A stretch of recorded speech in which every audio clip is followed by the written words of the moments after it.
Assalamualaikum warahmatullahi wabarakatuh. Eee, Perkenalkan, nama saya Alfian Rizky sebagai moderator dalam video presentasi kali ini.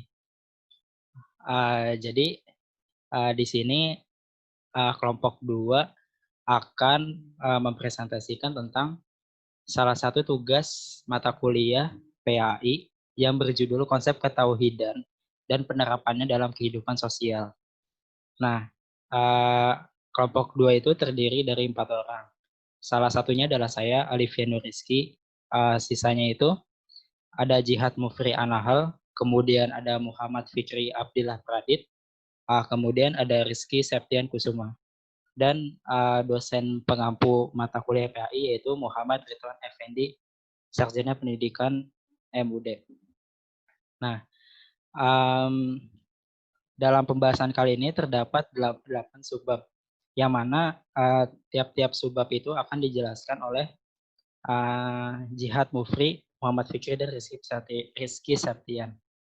Nah, mungkin, saya akan mempersilahkan Rizky Septian Kusuma untuk mengawali, penjelasan presentasi kali ini. Kepada Rizky Septian dipersilahkan. Assalamualaikum warahmatullahi wabarakatuh. Saya Rizky Septian Kusuma. Di sini saya ingin menjelaskan subbab pertama, yaitu konsep tauhid. Apa isi konsep tauhid itu? Pertama ada pengertian tauhid. Tauhid adalah keyakinan tentang adanya Allah yang Maha Esa, yang tidak ada satupun yang menyamainya dalam zat, sifat, atau perbuatan-perbuatannya. Tauhid sendiri itu artinya mengesahkan Allah Subhanahu wa Ta'ala dari semua makhluknya dengan penuh penghayatan dan keikhlasan beribadah kepadanya. Tauhid itu berarti meninggalkan peribadatan selain kepadanya, serta membenarkan nama-namanya yang mulia, atau disebut juga Asmaul Husna, yang berjumlah 99. Dan sifat-sifatnya yang maha sempurna, dan menafikan sifat kurang dan salah darinya. Selanjutnya, ada beberapa ayat-ayat Allah yang menyinggung ajaran tauhid. Yang pertama dari surat Al-Ikhlas, dari ayat 1 sampai ayat 4, berbunyi, katakanlah dialah Allah yang Maha Esa. Allah tempat meminta segala sesuatu, dia tidak beranak dan tidak pula diperanakan, dan tidak ada satupun yang setara dengan dia. Yang kedua ada surat Al-Imran, ayat 18, Allah menyatakan bahwa tidak ada Tuhan selain dia. Demikian pula para malaikat dan orang-orang berilmu yang menegakkan keadilan. Tidak ada Tuhan selain dia, yang maha perkasa, maha bijaksana. Yang ketiga ada Quran surat Al-Anbiya ayat 22. Sekiranya ada di langit dan di bumi Tuhan-Tuhan selain Allah, tentulah keduanya itu telah rusak binasa. Maka maha suci Allah yang mempunyai arsy dan dari apa yang mereka sifatkan.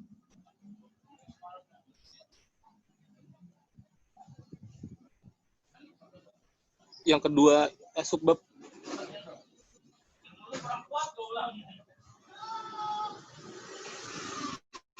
kedua ada sifat-sifat Allah. Sifat-sifat Allah itu banyak ya, tapi yang wajib kita tahu itu ada 20. Ya, bisa dilanjut. Yang pertama ada wujud. Sifat wajib Allah yang pertama adalah wujud, yang berarti ada. Allah itu zat yang pasti ada, dia berdiri sendiri, tidak diciptakan oleh siapapun. Bukti adanya Allah adalah terciptanya alam semesta dan juga makhluk hidup. Yang kedua ada qidam. Qidam artinya terdahulu. Dialah sang pencipta yang menciptakan alam semesta beserta isinya. Tidak ada pendahulu atau permulaan bagi Allah Subhanahu wa Ta'ala. Yang ketiga ada baqo. Baqo berarti kekal. Allah itu maha kekal. Tidak ada punah, binasa ataupun mati. Tiada akhir bagi Allah Subhanahu wa Ta'ala. Dia akan tetap ada selamanya. Yang keempat ada mukhalafatul hawadisi, yang berarti berbeda dengan makhluk ciptaannya. Dialah zat yang maha sempurna dan maha besar. Tidak ada sesuatu pun yang menangin keagungannya. Yang kelima ada qiyamuhu binafsihi, yang berarti berdiri sendiri. Allah Ta'ala tidak bergantung pada apapun dan tidak membutuhkan bantuan siapapun. Yang keenam ada wahdaniyah, yang berarti esa. Maksudnya tidak ada sekutu baginya. Dialah satu-satunya Tuhan cipta alam semesta. Bukti keesaan Allah terletak dalam kalimat syahadat. Yang ketujuh ada Kudrat. Kudrat berarti berkuasa. Allah maha kuasa atas segala sesuatu, tidak ada yang bisa menandingi kekuasaan Allah Subhanahu wa Ta'ala. Yang ke-8 ada iradah, yang berarti berkehendak. Maksudnya, Allah itu maha menentukan segala sesuatu. Apabila Allah berkehendak, maka jadilah hal itu, dan tidak ada yang mampu mencegahnya. Yang 9 ada ilmu. berarti mengetahui. Allah Ta'ala maha mengetahui atas segala sesuatu, baik yang tampak maupun disembunyikan. Yang ke-10 ada hayat. Hayat berarti hidup. Allah Ta'ala tidak akan pernah mati, binasa ataupun musnah. Dia kekal selama-lamanya. Yang ke-11 ada sama. Sama berarti mendengar. Allah maha mendengar baik yang diucapkan ataupun yang disembunyikan dalam hati. Pendengaran Allah Ta'ala meliputi segala sesuatu. Yang ke-12 ada basar, yang berarti melihat. Allah maha melihat atas segala sesuatu. Penglihatan Allah tidak terbatas. Dia mengetahui apa-apa yang terjadi di dunia ini. Yang ke-13 ada, boleh dilanjut? Kalam berarti berfirman, dia bisa berbicara secara sempurna tanpa bantuan dari siapapun. Terbukti dari adanya firman-Nya dalam kitab-kitab yang diturunkan kepada Nabi. Yang ke-14 ada qadiron, berarti berkuasa. Yang ke-15 ada muridon, berarti berkehendak. Allah maha berkehendak atas segala sesuatu. Yang ke-16 ada aliman, yang berarti mengetahui. Allah maha mengetahui atas segala sesuatu, baik yang ditetapkan maupun yang disembunyikan. Yang ke-17 ada hayan, berarti hidup. Yang ke-19 ada sami'an, yang berarti mendengar. Allah itu maha pendengar, tidak ada yang terlewatkan bagi Allah dan tidak ada pula yang melampauinya. Boleh dilanjut? Yang ke-9 ada basiran, yang berarti melihat. Penglihatan Allah meliputi segala hal, baik yang terlihat maupun disembunyikan. Yang ke-20 ada mutakaliman, berarti berkata-kata. Sama halnya dengan kalam, mutakaliman juga berarti Allah itu berfirman. Firman Allah terwujud dalam kitab-kitab suci yang diturunkan lewat para nabi. Firman Allah begitu sempurna dan tidak ada yang menandinginya. Yang tadi merupakan sifat-sifat Allah, 20 sifat Allah. Kita lanjut ke subbab ketiga, perbandingan konsep Tuhan antar agama.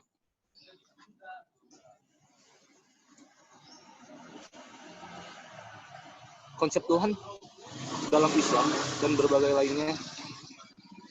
Yang kedua ada konsep Tuhan dalam Islam dengan Tuhan para Arab, para Islam. Yang ketiga ada perbandingan Tuhan dalam Islam dengan Tuhan dalam Yahudi.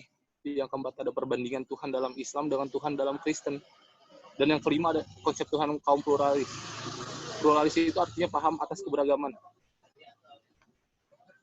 Boleh lanjut?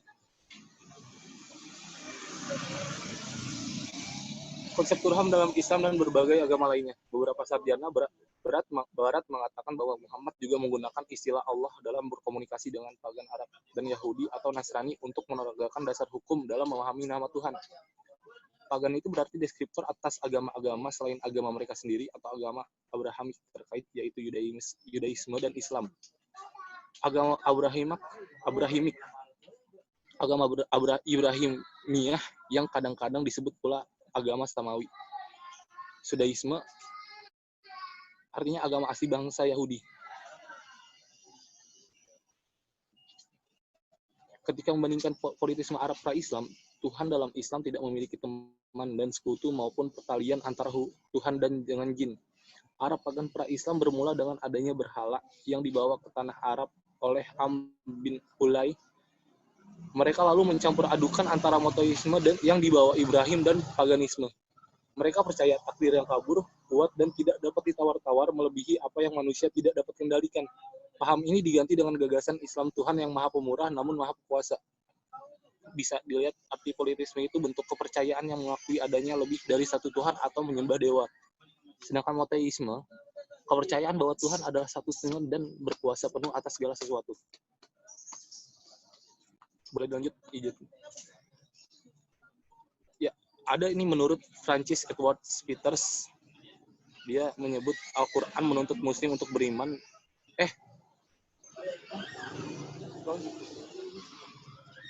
Al-Quran menuntut Muslim untuk beriman dan sejarawan menyetujui bahwa Muhammad dan pengikutnya menyembah Tuhan yang sama dengan Tuhan Yahudi.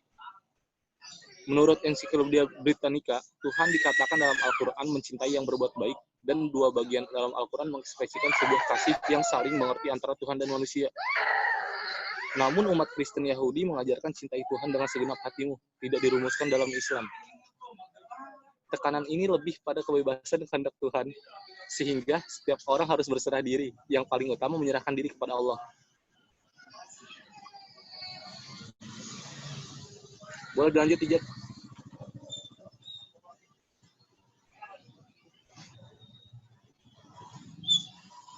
Islam dengan tegas menolak kepercayaan Kristen bahwa Tuhan itu 3 pribadi dalam satu hakikat. Dalam konsepsi Islam tentang Tuhan, tidak ada kesetaraan antara Tuhan dan ciptaan. Kehadiran Tuhan dipercaya ada dimanapun, dan tidak menjelma sebagai siapapun atau apapun. Kristen Barat merasa Islam sebagai agama kafir selama perang salib pertama dan kedua. Pandangan tradisional Kristen adalah bahwa Nabi Muhammad SAW sama dengan Tuhannya Yesus. Konsep tauhid dalam Al-Quran tidak pernah menyatakan bahwa Tuhan pencipta itu adalah Tuhan dari segala Tuhan. Sedangkan dalam agama-agama lainnya, keesaan Tuhan itu kadang tidak dinyatakan secara konsisten. Banyak pesan-pesan dalam perjanjian lama mengacu pada kasih Tuhan. Tema sentral dalam perjanjian baru adalah kasih Tuhan dalam perantaraan Yesus. Dalam Islam, kasih Tuhan muncul dalam seluruh tanda-tanda dan pencipta bumi di mana manusia dapat hidup dalam kehidupan yang layak.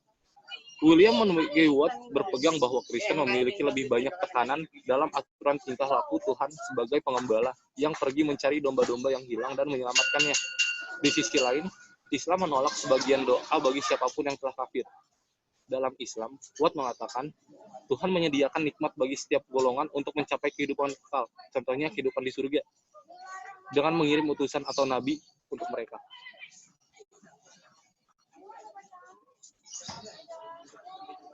Konsep Tuhan kaum pluralis. Kaum pluralis sendiri berpandangan bahwa agama adalah ekspresi budaya yang relatif sifatnya. Maka tak masalah menurut mereka jika umat Islam sesekali menyebut Tuhannya dengan Yahweh, God, Lord, atau Yesua. Gejala spekulasi teologis semacam ini terjadi oleh sebab tak ada sumber yang otentik tentang kebenaran konsep dan nama Tuhan. Yang terjadi adalah dugaan-dugaan yang tak menghasilkan keyakinan sama sekali. Bagi umat Islam, penyebutan nama Tuhan yang bersifat spekulatif tentu sangat bermasalah, sebab hal ini bisa mengaburkan konsep tauhid Islam. Penyebutan kata Allah di dalam Al-Quran menandakan bahwa penyematan nama untuk zat yang maha kuasa haruslah bersumber dari Allah sendiri, dan sifat-sifat yang sudah dijelaskan dalam Al-Quran. Di sini bisa dilihat teologis adalah wacana yang berdasarkan nalar mengenai agama spiritualis, dan arti spekulatif sendiri semikiran. Ya, selanjutnya bisa dilanjutkan oleh teman saya untuk menjelaskan subbab keempat dan seterusnya. Baik, di sini saya ingin melanjutkan materi selanjutnya, yaitu yang keempat, nilai-nilai ketuhanan dalam lingkungan pendidikan, keluarga, dan pekerjaan. Next. Nah, yang pertama dalam pendidikan. Pendidikan dan agama adalah hubungan yang sangat erat. Agama adalah landasan terpenting dalam pendidikan. Tanpa adanya agama, dalam proses pendidikan akan membuat seseorang menjadi seenaknya melakukan sesuatu tanpa berpikir benar atau salahnya. Jika kita niat dalam belajar dan mencari ridho Allah, insya Allah ilmu yang didapat menjadi berkah dan bermanfaat. Yang kedua dalam pekerjaan. Bekerja tanpa menanamkan nilai-nilai ketuhanan akan membutakan kita. Kita tidak akan tahu pekerjaan yang baik dan buruk, dan halal dan haramnya. Maka dari itu, Islam sebagai pedoman dalam bekerja agar hasil yang kita dapat menjadi berkah dan juga halal. Terus yang selanjutnya dalam berkeluarga. Islam adalah agama yang sempurna dalam pembinaan keluarga. Keluarga yang menekankan agama Islam dalam lingkungan keluarga akan saling menjauhkan siksaan dari api neraka dan menekankan perilaku yang baik. Oke, next. Yang kelima, kebertuhanan sebagai fitrah manusia. Next. Manusia diciptakan Allah mempunyai naluri dalam beragama hal. Hal ini pun dimulai sejak manusia dalam kandungan.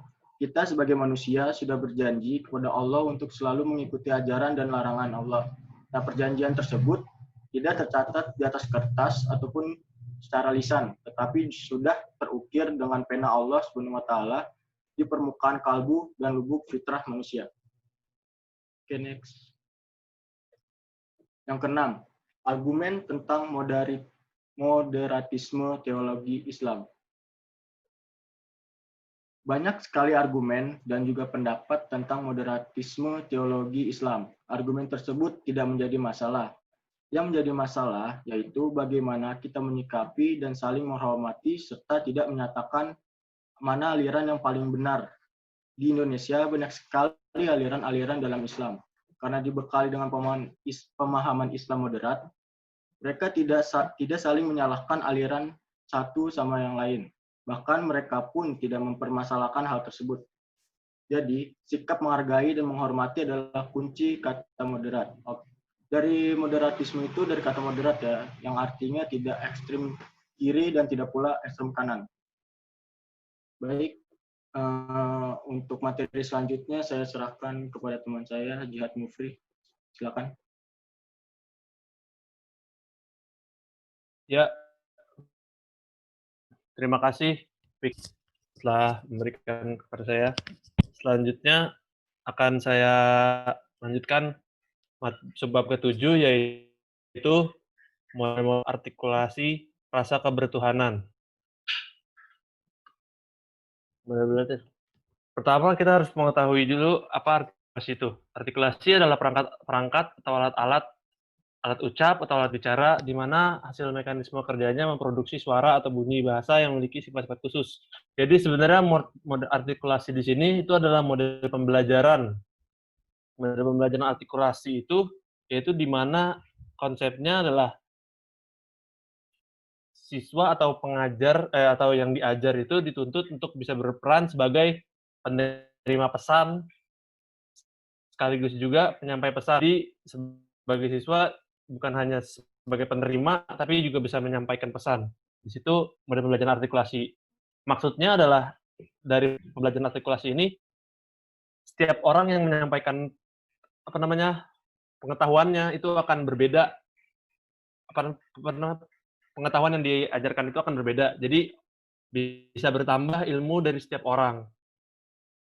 Lalu rasa kebertuhanan. Rasa kebertuhanan adalah rasa perasaan dalam diri seseorang yang menimbulkan keyakinan akan adanya suatu yang maha kuasa di luar dirinya dengan menentukan segala nasib. Yang dengan rasa kebertuhanan ini manusia meyakini akan adanya Tuhan atau sesuatu yang dipertuhankan. Jadi maksud dari model artikulasi rasa kebertuhanan ini adalah metode-metode pembelajaran artikulasi untuk menerapkan rasa kebertuhanan kepada setiap individu.